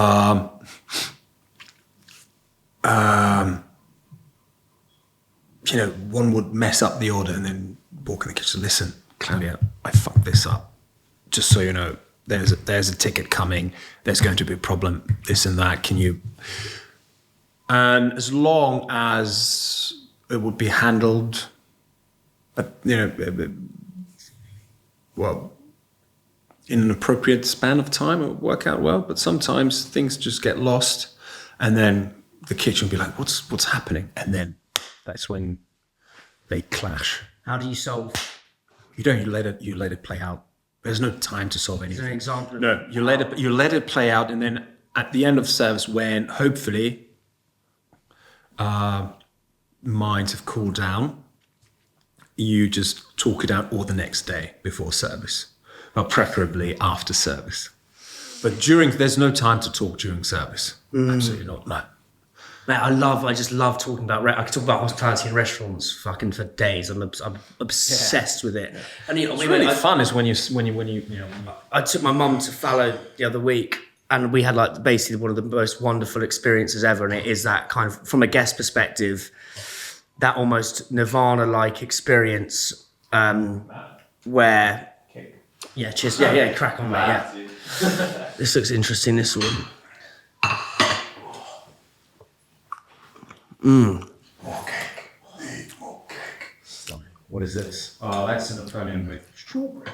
Is that Napoleon as in the French? I think so. Why is it called a Napoleon? I have no idea. I'm reading a book about Napoleon, actually. Okay. Fucking interesting guy. There's one way to put it. There's one way to put it out. Oh, that's strawberry. Fucking hell. Nice.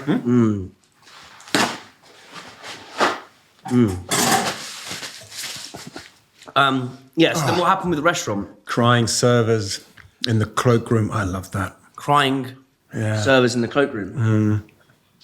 Why? Because we could be very mean to one another, couldn't we? What was the meanest, most egregious thing someone said to each other? Well, no one would actually obviously say anything mean to me because they couldn't, which is a disadvantage. Yeah, definitely.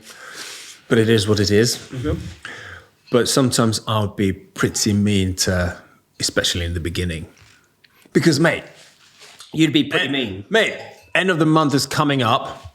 Reservations are low. I have to pay my mortgage. I have to pay my rent. I have to pay my workers. I have to pay my suppliers. I don't even think about paying myself.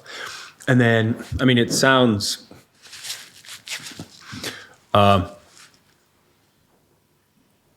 but it's not what it sounds like. Literally, there's not enough money to pay yourself, so you don't even think about it. Yeah. You just want to get that... You just want that exposure to... You know, that bank exposure minimized. That's all you can think of. That's all you think about. And then they do something really stupid, or sometimes actually I do something really stupid we've talked about, and then I'm like... What's the most stupid thing you did as a boss? Oh my God. So many things, mate. Yeah, but I'm just learning because I'm now managing a small team, and I'm...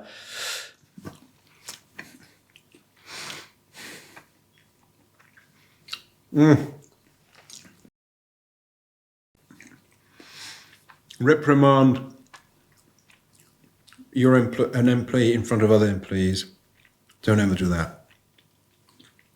I did that. What's the ramifications? Well, they don't like it. And that's a grudge people will hold on to. Yeah, because you're ruining And it's really bad. And it's really bad parenting on my end. Yeah. It's something I'm not proud of. But, you know. I'm really chill. But if you had met me 10, 13 years ago when I had my restaurant. 10 years ago. Dude, I was boozed up every day. Fun story, 2016, I sat down at the end of the service. Big person, mate. Yeah. I think it was like around New Year's. So we're running down we're tallying down the booze, the wine, a really good wine list. I started with 7 wines because I had no idea about wine, but I was lucky enough, again, luck is my business plan, to fall in the hands of an amazingly talented gentleman who became my wine mentor and supplier, purveyor of, and he would take me to France and introduce me to the grand chateaus and everything and take it step by step because he saw that I was a keen alcoholic and that went well. And then it went from 7 bottles of wine, positions on my wine list in month 1 to 20 odd in month 3. And then 9 months in, we had 127. A bit closer, yes. 127, all French. 127 different wines on the menu. There were some really, really nice ones among those. And I really got into the habit of... How many bottles of wine would you do a day? So here's the thing. We did the math, and in 2016, I think I must have drank around 1,000 bottles in that 1 year. Oh, good effort, son. Yeah. That's the heaviest I have ever been. About 199 kilograms. I never reached 100 kilograms, which I should have. You said you're super chill now. Oh, yeah. Like, how did you become super chill? I sold the restaurant. You sold the restaurant. All of a sudden, you're no longer in like 6-figure debt. It's a nice feeling. And what was the? Because that period of time when you feel like you feel like you're frothing in your own bubble. Yeah, absolutely. I mean, come on, you don't see. And here's the thing: first year and a half, I wouldn't leave the restaurant, so I become a hermit for a year and a half, 2 years maybe. I wouldn't see people, no friends, nothing. I missed 3 of my best friends' weddings. I think I missed a funeral or 2. Yeah, my grandmother's funeral. Just so many things. Like, no. It's like if I close the shop today, and to be X thousand amounts of pounds or euros in opportunity cost, where am I going to take those from? It's like, I can't. I literally can't. Not to mention customer dissatisfaction if they can't get a reservation or if they show up and the restaurant's shut. You can't do that. Right. So what? So how did you end up selling it? So you sold the business. I'll get to in a second. So 2 years in, I kind of start developing something close to a social life, where I just leave the restaurant at not after midnight, but say 10:30, and meet up with mates. And at that point, I realized the restaurant had grown. The name of the restaurant had become bigger than myself, and all of a sudden, lots of people, especially in the local sort of gastro community, they would know who I was and everything. So that was kind of nice. The status, being accepted. I wouldn't call it status, but it's just like just basically being part of the gang. Yeah. Rite of passage. Yes. That was lovely. And then that was lovely. And then we just kept growing until the point where we realized the restaurant couldn't grow anymore because, bear in mind, we're a restaurant where the average spend was 90 euros per head. Now, to put that into perspective, 90 euros in Germany equals to 190 quid in London. Because in Germany, paying money for food in Germany is akin to skipping the queue in Britain. It's indulging in food is regarded as a frivolous act. So why is the German food scene so abysmal? It's not abysmal. Being abysmal would suggest that it exists. There is no food scene. It's bullshit. All the top restaurants are subsidized in one way or another. It's just it's just like I don't know. Why? I don't know. It might have to do. It might be a knock-on effect or like a linger effect from the harsh days of abstinence after the war. Well, so after the war, what people couldn't eat? Or? Yeah, it's like, I remember my father would tell me, like, even up until the 90s, people would, like, bring sandwiches from home to eat for lunch instead of going to the canteen. And already, like, food in Germany is unbelievably inexpensive. Kebabs in Berlin. I went to Berlin, which was wild, but the fucking kebabs there are so banging.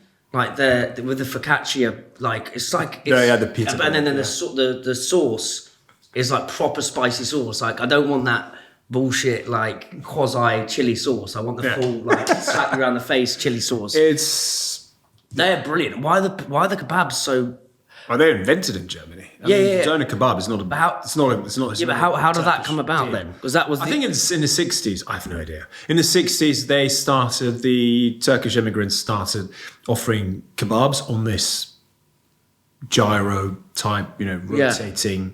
But why were the Turkish going into Germany? What was in the 60s? Yeah, mate, Germany was like the biggest economic wonder in modern times. I think in 1950. 5, the economy grew by 24%. The Wirtschaftswunder. What? So because it was ridiculous. There was no workforce in Germany, so they had people. The first wave of guest workers, immigrant workers, came from Turkey. Was it not ravaged after the war though? Like, but fucking Germany back in the day is not as complacent as now. They were working. They were putting shit up. My father I remember him telling me, he's like, first time he went to Germany was in the late 50s. Yeah. It was like there was no rubble, there was no nothing. They already had put up high rises. We're talking less than 10 years after the war. Yeah, because that was ended 1945. They were going at it, mate. They were just building a country from scratch. Ridiculous effort. Yeah. Ridiculous. Yeah. And there was an acute shortage of labor. So they had a deal with Turkey, I think. So Turkey. Then there was another wave of, I think, Portuguese, Greek, Italians, and former Yugoslav. What I don't understand there is if you've got this influx of different cultures. Yeah. And don't get me wrong, the British food. I can tell you why. Germany does not have a real city. Yes. Berlin may tick some of those boxes. Like Berlin's like you need actually, that's a bit. There you go. It's not like Guildford. No. That's very. You lack the critical agglomeration, the critical it's just not concentration big. of people. It's spread out. Yeah, it's very. Yeah. You need critical mass for a place to become really multicultural in a culinary sense, where cuisines mingle and you need disposable income. And here's the thing. Disposable income is not the same as deliberate spending, discretionary spending. Because, yes, in Germany, ostensibly, people make a lot of money. But don't forget, the highest taxes in the world, in history, are paid by the German. The Germans are also very. And then there's very little money left, and then priority goes towards discretionary spending items such as holidays, cars, etc. Yeah, I was going to say, is that where the Germans spend their money? Oh yeah, absolutely. So there's very little left for food. And here's my take. Here's my theory. After the war, so I grew up in an immigrant household, right? My father he had his own business. My mom had her own. What were the businesses? Right. So my father was an architect and my mom was a dentist. So they were both self-employed, working all the time. So they brought in my grandma from my mother's side to look after the household. And she would cook 2 meals a day, but at least 2 different dishes per meal. So everybody would be happy, all right? So the food I grew up with was very traditional, homey, comforting, amazing, but home cooked. I've never been to a German household of any of my friends. I grew up in a very German neighborhood. I consider myself mentality-wise more German than Serb or Croatian or whatever. What's the difference between Serb and German mindset? It's Serbia, it's like Southern European. It's more Greek, Italian. It's more outgoing, bit more. Well, let's call it creative. Yeah, Yeah. in the vague approaches of life. For example, in German, it's like very organized, orderly, etc. It's mad how rational, very rational. Those two things play out in your creative process. Is the It's the both things. It's the battle of the two wolves that the left and right brain. that live inside you. No, but anyway, so. And whenever I would go to my friends' houses, there were never home cooked meals. A home cooked meal would be a frozen pizza and then topped with something like with an additional topping. But it's always either deliveries or ready meals and stuff. And funny enough, do you know who invented the modern kitchen? It was the Frankfurter Küche, the Frankfurt kitchen from the 50s, the modular kitchen. Well, what were kitchens like before that? More classic. So you had those the wood burning stoves and stuff like that. Yeah, like traditional. And people very quickly, and then women joined the workforce. Mm-hmm. Germans very, very liberal. So you had both parties join the workforce, which means more disposable income, but less time to cook. And then again, the German mindset is very, is geared towards efficiency. So what's the most efficient way to get calories, to optimize your calorific intake? Ready meals, Knorr, Maggi, Dr. Oetker ready meals, like ready puddings. And those like pizzas are delicious, though. They may very well be, but the thing is, there was no need to learn how to cook at home. Yes, that's the thing. The Germans have a great sense of humour as well, though. They do. But then I'm just trying to understand, like, if there's no real sort of hospitality restaurant scene, not hospitality, but so would you go to drinking halls? Mm-hmm. Like, where would the sense of humour and there is a hilarity to the German way of being? I really don't know, but it's a good sense of humour, isn't it? Oh, it's hilarious. It's not as like dry as the English, which I must admit I prefer. The English sense of humour, I fucking love it. Yeah. But the German sense of humour is very compatible. Yes, it is. It really is. It really is. Well, it's it is. There's that supple difference, but they are very compatible. So talk to me about where I want to kind of, pardon the pun, swim into now is the fish sommelier stuff. Oh shit, that was quite the leap. Yeah, that was. Yeah, I jump around because you're the UK's first fish sommelier. Well, technically, I'm one of 250 German fish sommeliers. I just happen to be the only one outside of Germany. Are there only fish sommeliers in Germany, or is it's a German thing? I think there actually is. Yeah, it started a few years ago by a company called Transgourmet. So they did a collab with the German Chamber of Commerce, and they created that certificate of fish sommelier. Basically, it's the same thing as a wine sommelier. Yeah. So you learn everything. I mean, do you see those folders in the corner? That's all the shit I had to. God, that's proper fish homework, isn't it? Drill into my brain. So what are some crazy stories or learnings from fishes? Or about fish? Listen, to me, there's nothing crazy. You have to be more specific. I mean, I slap fish for a living. There's nothing crazy. There's nothing crazy. That is crazy. I love that. But yeah, you know a lot of fun. Top up. Make another tipple. Yeah. Do you mind just passing? What I was going to say is, but you know lots of interesting facts about fishes. Like, talk to me about that. Like, not necessarily. Yeah, it's mostly. It's going to sound so cunty, but most of the stuff I already knew because here's my origin story is first I wasn't, then I was. Then 3 years on, I was just. First I was, then I wasn't. What do you mean? No, first I wasn't, then I was. Then 3 years I was just vegetating for the first 3 years of my life. Yeah. I was born in 1981. This was German humour. Yeah. It doesn't always translate. Yeah. It's just a feeble attempt. No, but so I must have been 3 years old. I was on holidays what was then Yugoslavia, Croatia. Yeah. And my father took me to this festival, local festival at the local marina in Croatia, that which was on an island. Yeah.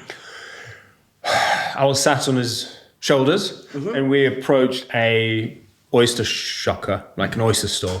And the guy, the fishmonger, whatever, he shuck open an oyster, handed it over to me, and he just splashed some lemon juice on top of it, and you could see the mantle edges contracting. What's the mantler? The mantle edges. Okay, yeah. Are like those little filaments around the body of the oyster, the outer skirt, if you will. And upon contact with the lime juice, they would just react to it and contract. And I was like, oh, nice. It's moving. I have to eat it. So I ate it. I devoured it. It was so fucking delicious. And this is what kind of jolted my consciousness into existence. That was my first memory in life. And then that very same evening, we continued walking down the pier. And it was like a fishing boat by the pier. And the sailors, the fishmongers, fishermen, they were grilling mackerel over vine embers and basting them with rosemary twigs and olive oil and garlic. And I think they must have sensed what a greedy little fucker I was, so they fed me a mackerel, and I was like, yeah, I dug in.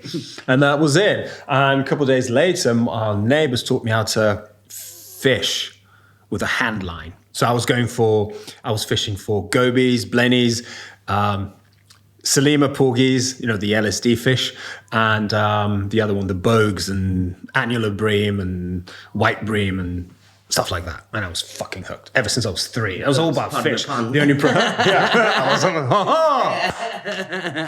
So you were born to do this. I was fucking born to do that. Yeah, and I want to go back to Germany and be miserable, and there's no fishing going on in Germany. You're 3 years old. This is your calling. Well, not even your calling. It's like it's deeper than that. And then it's like that period of sort of darkness where you wanted to fucking shoot yourself. Yeah. And I feel like when people don't align with their actual purpose, it can cause severe depression in people. Yeah. That's pretty much the difference. It's a wonderful story because I've got friends who've, who are going through that sort of period of not knowing, what their thing is. And it's wonderful that you found it. There's an author called Paul Graham, which basically says, there's 6 billion people on the planet, right? He says, I think it's around that. I'm not some sort of fuck knows. There's a lot more than that. Yeah, there's a lot of people. Well, anyway, there's a shitload of people on here. But he reckons, so he founded the Y Combinator, which was a big. They started Dropbox, basically backs loads of funded Airbnb. And he says, he reckons there's 300... I'm not going to splash these out. We're just going to... This is mine, this is yours. Yeah, all good, mate, yeah. He reckons about 300,000 people in the world actually find the thing that they're meant to do. Are you sure about that? That's very interesting. Yeah, he's written an essay on it. Depressing statistic. Well, but also incredibly liberating and great gratitude. If you're one of those... Yeah, that's why I think... I'll always try and work my fucking tits off because I'm like, I found the thing I'm meant to be doing.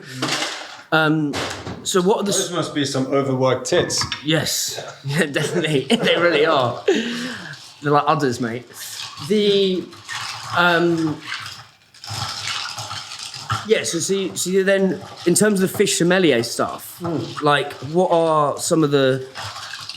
lessons, because I think you can learn from anything. What are some of the lessons you took from that are applicable? Regulatory stuff. Right. You don't really care about, EU fisheries regulations, history of where, certificates, such as the Marine Stewardship Council, Aquaculture Stewardship Council, sustainability issues, the politics sides of things, which, I kind of... are interesting now, but I never really thought about much. But you go into everything. You delve into fish biology. What? Talk to me about fish biology. Talk to me about fish biology. It's fun. It's very helpful to know where things are when you dissect a fish. Yeah. They look good. It's a bit scant, isn't it? It's as if I'm not like getting anything out of my. I think I put in the right amount. I'll take that, yeah. Fine. Right. There you go. Voila. There you go, Mr. Matt. Oh, just in time to pick up your first slice of cake. Happy days, boy. Happy days, mate. All right. Chop. Which one's this? Oh, that's the honey cake. Best for last, I think. It's quite nice, I think. Yeah, really good. Oh, where are we?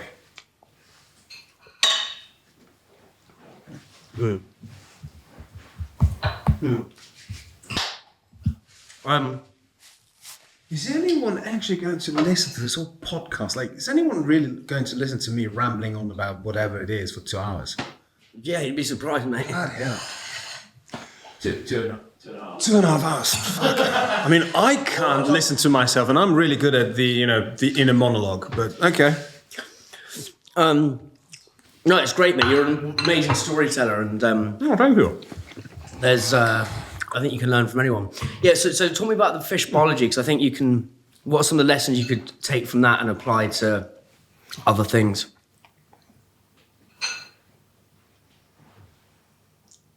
I have absolutely no idea. Because I started cutting fish before I did that, my fish sommelier thing. So in terms of fish biology... So in terms of the cutting the fish.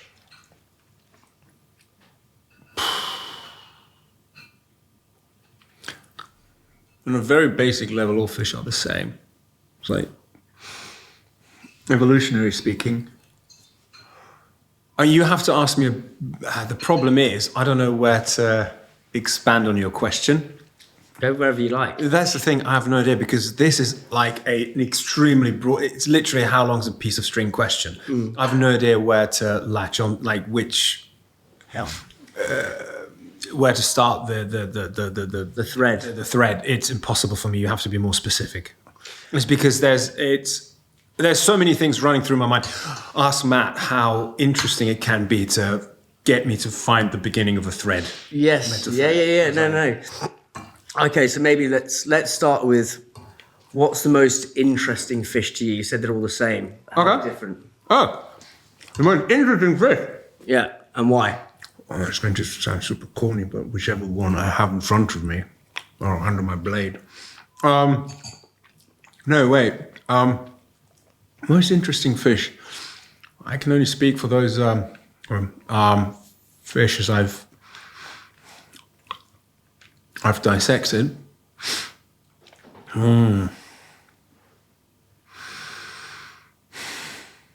There's something fascinating about salmon and the salmonid fishes, the way they're built, because they're hemal spines. So if you imagine the vertebrae, spine, central spine column. Yeah. You've got the hemal spines that go up and the neural spines that go down. Yeah. Is it the other way around? No, it's that. So they end before. So you've got the sort of the ridge, the back of the fish, and there's a bit of meat in between the ends, the tips of the spines. And with most fish, sometimes there's extensions called pterygophores, like let's call them extensions that connect the spines to the dorsal fins. Now, salmon have a very, very short dorsal fin, and these pterygophores, they don't exist or are very, very shortened. And the spines, they don't reach all the way up as with perciform fish, perch-like fish, like sea bass and etc. So it's quite tricky in the beginning to align your blade in a way that you don't miss out on any meat or end up undercutting the spine and then fuck up the fillet underneath.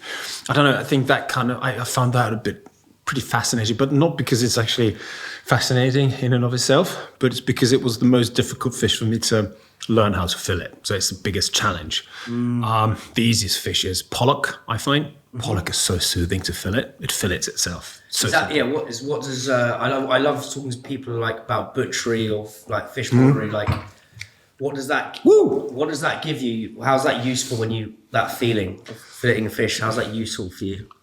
How's it useful for me? Oh, you switch off. Right.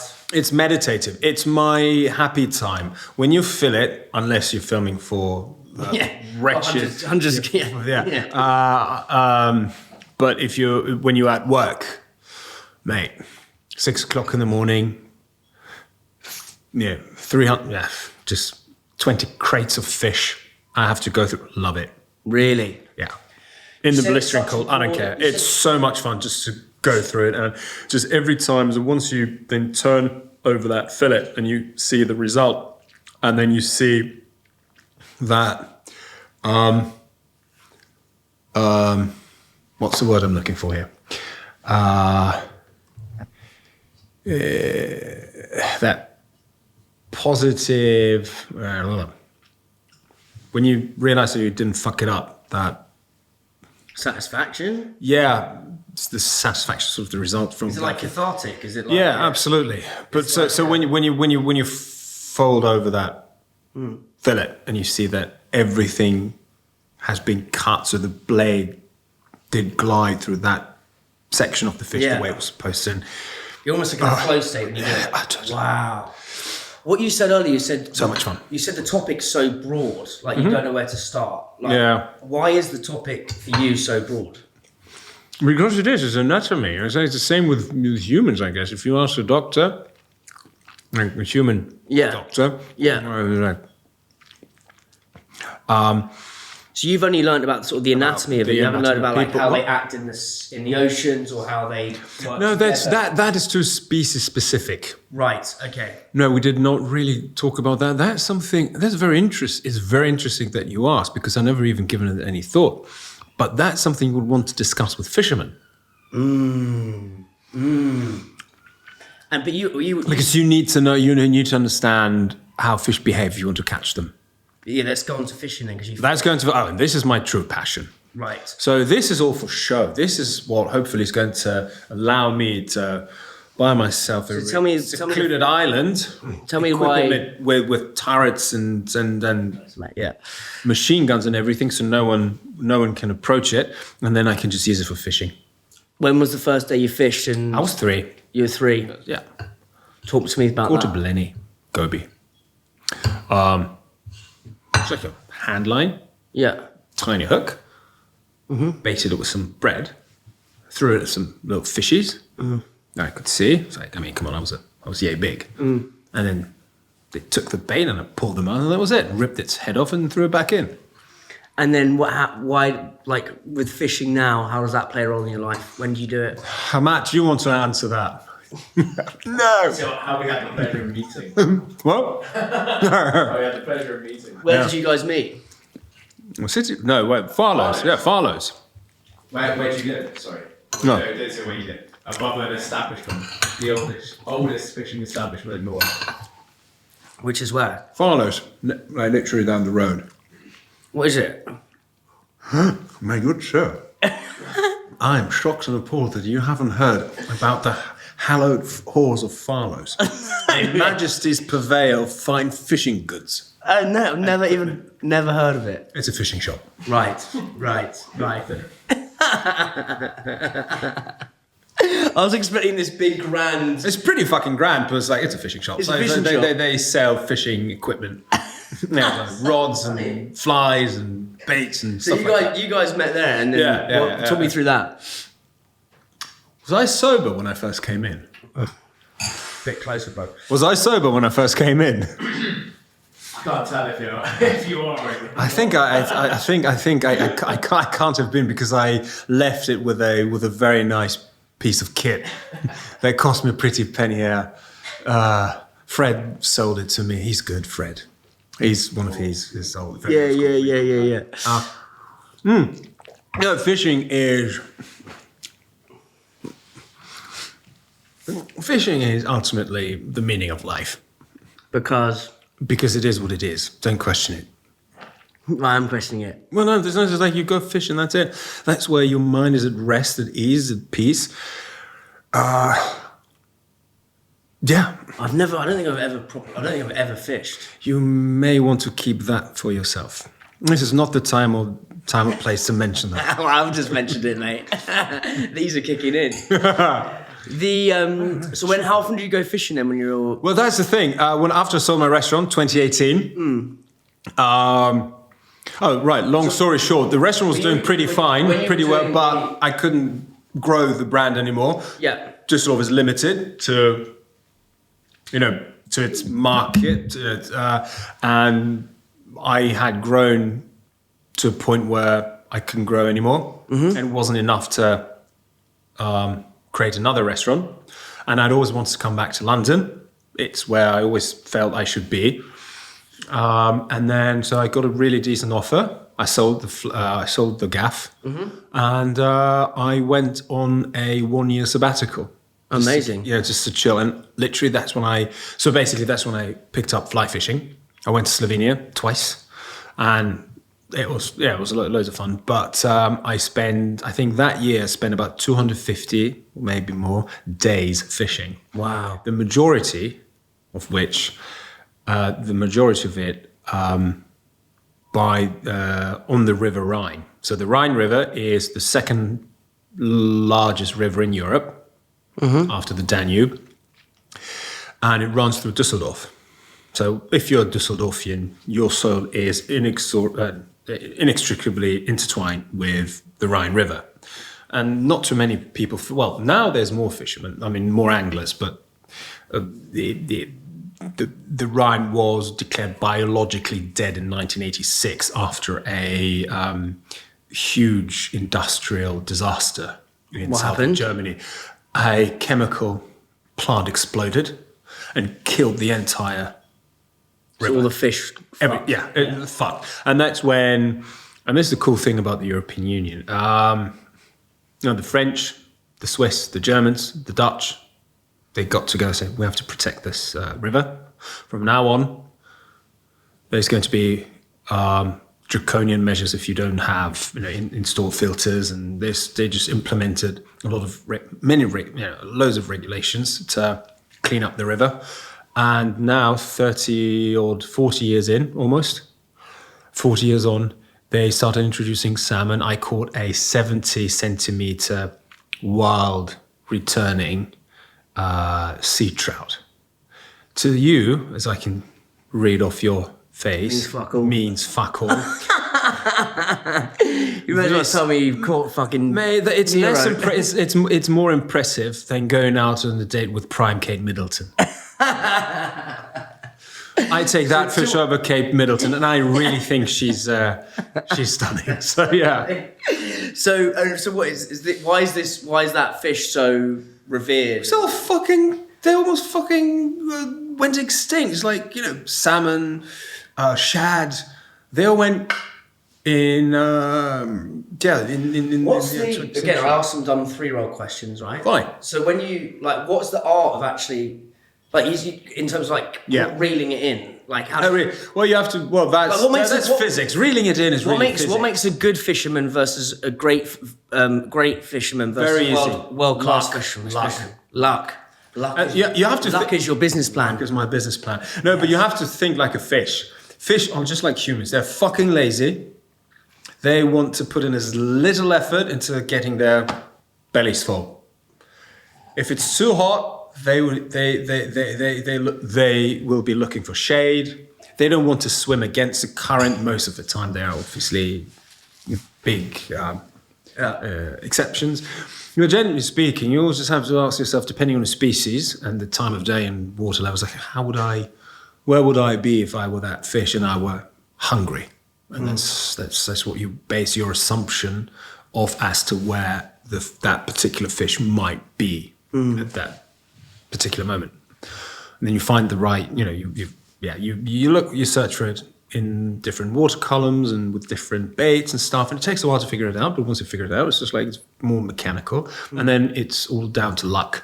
And then once it's on the hook, sorry. Yeah. That's really physics. So the luck is down to how well the fish has taken the bait. So if the hook is set properly, yeah. Do fish have feelings? This is fucking dumb. Absolutely not. No. And I don't think they feel pain. So they can tell me whatever they want. I mean, the jury's out. Have you read much into this? I have. I don't need to read to tell you one thing. If you catch a river perch this big. Yeah. So these monsters about 25 years old. Yeah. River perch like that.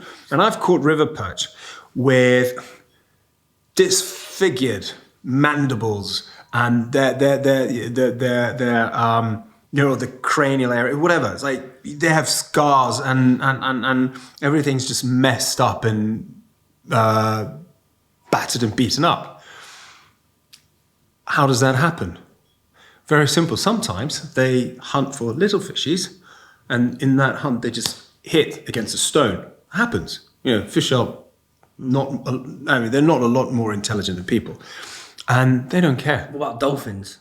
Not a fish. But here's it's a mammal. But here's the main argument why I don't think fish. I'm not certain of it, but I don't think fish feel pain. Fish. No, yes.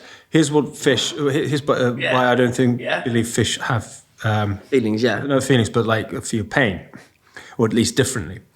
When you have an ox, do you know those ox rings you put through their noses, snouts?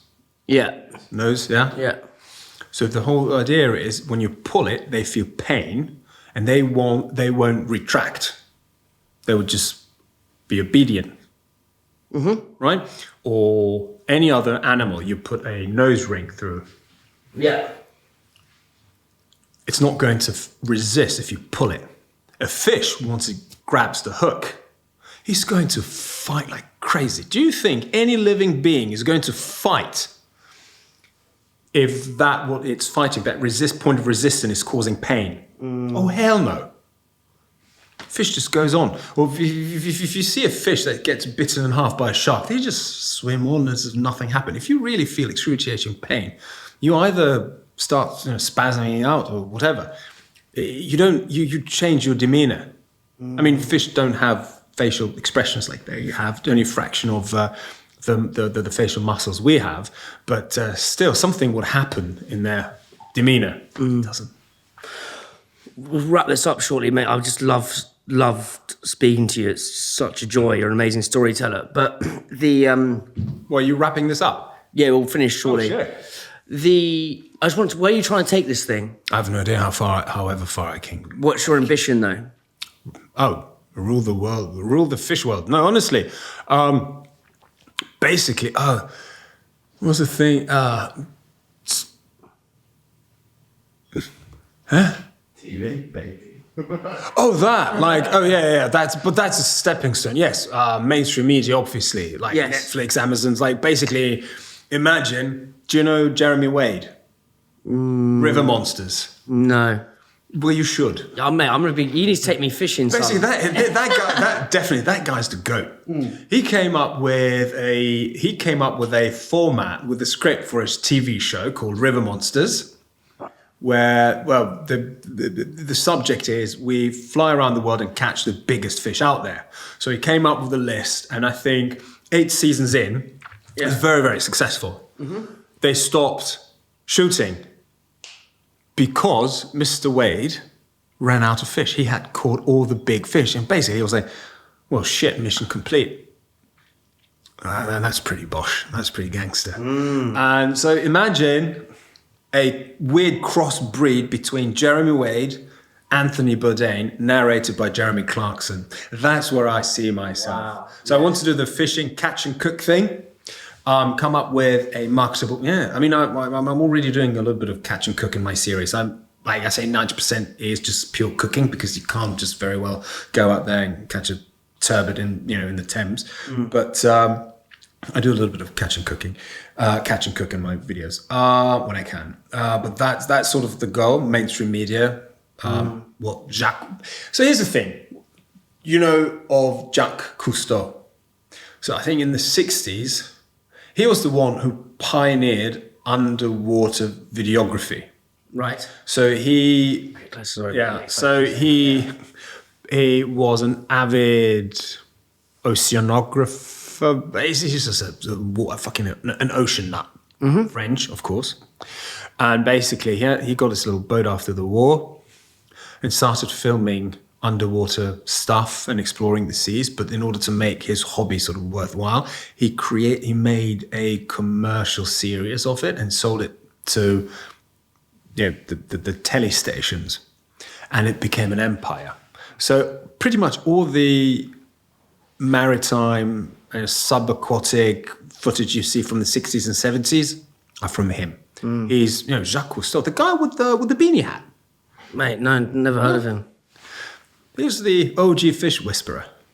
Anyway, so basically he just grew a fucking empire so he can afford his hobby. And then he ended up making shit tons of money. And that would be lovely. Because fishing, there's an old saying,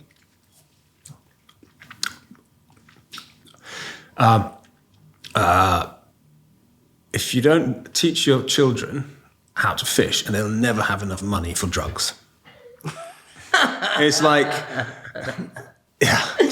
it's the most if you do it properly, it's by far the single most expensive hobby in the world. Like, really? Oh, golf is a joke. Yeah, if you want to catch your target species, I mean, once you get through the usual suspects, and you want to catch this or that particular species on this and that rod,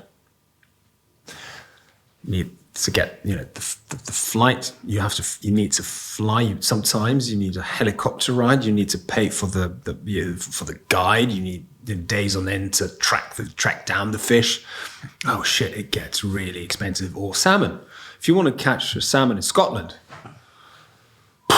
you better have money. If you want to go to a good beat that's not overfished and that has a fair promise, where you have a fair chance of catching a bloody salmon, that costs a pretty penny.